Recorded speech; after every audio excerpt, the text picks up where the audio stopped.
રાજસ્થાનના કેટલાક શખ્સો દ્વારા ફેસબુક ઉપર એક ટ્વીટ કરવામાં આવી હતી, જેમાં ઇલેક્ટ્રિક બેટરી સસ્તા ભાવે આપવાની હોવાની જાહેરાત કરાઈ હતી.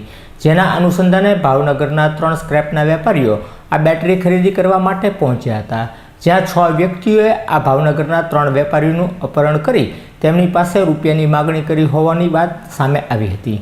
જેના અનુસંધાને સ્થાનિક વેપારીઓ એકત્ર થઈ આ બાબતે ભાવનગર પોલીસ વડાને સમગ્ર બનાવ અંગે જાણ કરી હતી. જેના અનુસંધાને ભાવનગર પોલીસ વડાના માર્ગદર્શન હેઠળ લોકલ ક્રાઇમ બ્રાન્ચે રાજસ્થાન પોલીસનો સંપર્ક કર્યો હતો અને રાજસ્થાનના બોર્ડરના ગામમાંથી આ 3 યુવકોને રાજસ્થાન પોલીસના મદદથી મુક્ત કરાવવામાં આવ્યા હતા. રાજસ્થાનના શખ્સો દ્વારા ફેસબુક ઉપર ઇલેક્ટ્રિક બેટરી ₹90ના ભાવે કિલો વેચવાની હોવાની જાહેરાત મૂકવામાં આવી હતી. જે જાહેરાત જબ્બરભાઈ કુદીશભાઈ કલીવાલાના ધ્યાન ઉપર આવતા તેમણે ભાવનગરના અન્ય વેપારી ફિરોઝભાઈ ઉસ્માનભાઈ કુરેશી અને સલીમભાઈ અબ્દુલભાઈ કુરેશીને આ બાબતે જાણ કરી હતી. જ્યારે આ 3 વેપારીઓ દ્વારા નક્કી કરવામાં આવ્યું કે આપણે રાજસ્થાનના અલવર તાલુકાના ભૂસડી ગામેથી આ બેટરી ખરીદવા જવાની છે. જેના અનુસંધાને 3 વેપારીઓ રાજસ્થાન જવા માટે ગયા હતા, જ્યાં આ 3 વેપારીઓને 3 શખ્સોએ એક ઓરડીમાં બંધ રાખી ગોંધી રાખ્યા હતા અને ₹3 લાખની ખંડણી માગી હતી. જેની જાણ તેમના ભાગીદાર ફૈજાનભાઈ કુરેશીને ભાવનગર જાણ થઈ હતી અને તેના અનુસંધાને પોલીસનો સંપર્ક કરવામાં આવ્યો હતો. ત્યારે પોલીસ દ્વારા ઝીણવટભેર તપાસ હાથ ધરી આ 3 યુવકોને છોડાવવા માટે રાજસ્થાન પોલીસનો સંપર્ક કરવામાં આવ્યો હતો અને રાજસ્થાન પોલીસે અલવર તાલુકાના ભૂસડી ગામેથી આ 3 યુવકોને મુક્ત કરાવ્યા હતા.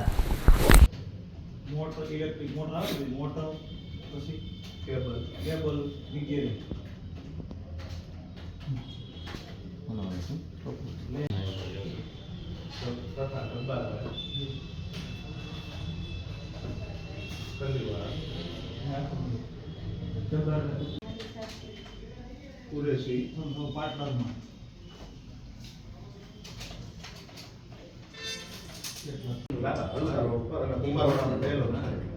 દુકાન ધરાવી પલંગ રિસાયકલિંગ સ્કીટનું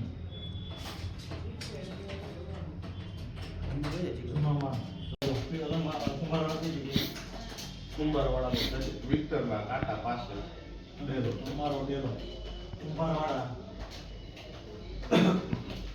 વિક્ટર કાંટા પાસે વિક્ટર ના કાંટા પાસે આવેલું હોય ત્યાં પણ અમે બોલ કલમનો રિસાયકલિંગનો માલ રાખી ગોડાઉન તરીકે ઉપયોગ કરીએ છીએ. આવેલું હોય ત્યાં પણ અમે બોલ કલમનો રિસાયકલિંગનો માલ રાખી ગોડાઉન તરીકે. આજે અમારે માર્કેટમાંથી 3 જણા ગયા હતા, સલીમભાઈ, ફિરોઝભાઈ અને જબ્બારભાઈ, માલ જોવા બાબત રાજસ્થાનમાં, ને સવારથી એને કિડનેપિંગ કરી લીધા હતા 3 જણાને. અને પછી અમારી ઉપર ફોન આવ્યો કે ભાઈ આવી રીતે 3 લાખ રૂપિયા નાખો, એટલે અમને શંકા ગઈ. એટલે અમે સીધા અમારા પ્રમુખના એસોસિએશનના મોટાભાઈ હનીફભાઈ મેટલવાળાને ન્યાય ગયા અને આગળની કાર્યવાહી હનીફભાઈ બધી સંભાળી લીધી. હા હનીફભાઈ, ડેવિડભાઈ મારી પાસે આવ્યા અને એણે વાત કરી કે આવી રીતે આપણા 3 વેપારી ત્યાં ગયા છે રાજસ્થાન, અને એની જોડે કાંઈક ચીટિંગ થયું એવું અમને ડાઉટ પડે છે. એટલે તરત જ તે અમે બધા એસોસિએશનના ભેગા થયા, મુન્નાભાઈ છે, ટકાભાઈ છે, અનવરભાઈ ને આરીફભાઈને અમે તરત મશવરો કરી ને LCPના ઓફિસે ગયા. પટેલ સાહેબ ત્યાં હતા, પીઆઈ સાહેબે બહુ સારો આવકાર આપી ને અમે એને આખી ડિટેલ સમજાવી કે આવી રીતે અમારા 3 વેપારી કાલના ત્યાં ગયા છે, પણ એને કિડનેપ થયા હોય એવું અમને અહેસાસ થઈ ગયો છે ને એ લોકો સતત પૈસા મંગાવે છે.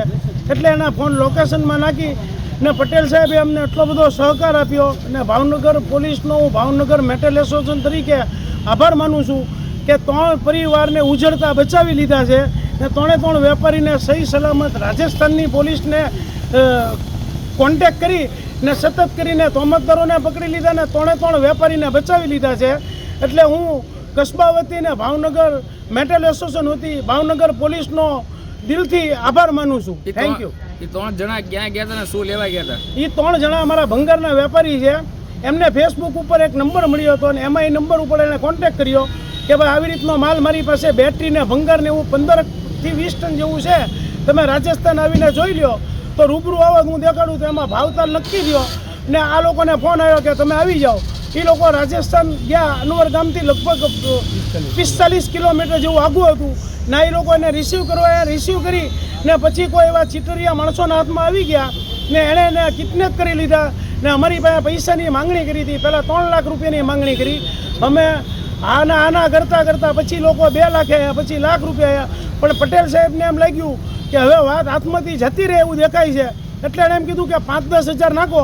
એટલે અમે 5-10 કરી ને એને લગભગ 7 વાગ્યા સુધીમાં 40 થી 50 હજાર રૂપિયા ફોન પે કરી દીધા. એટલી વારમાં પટેલ સાહેબ અને ભાવનગરની પોલીસે લોકેશન મેળવી લીધી ને એ લોકોને દબોચી લીધા છે. ઓકે.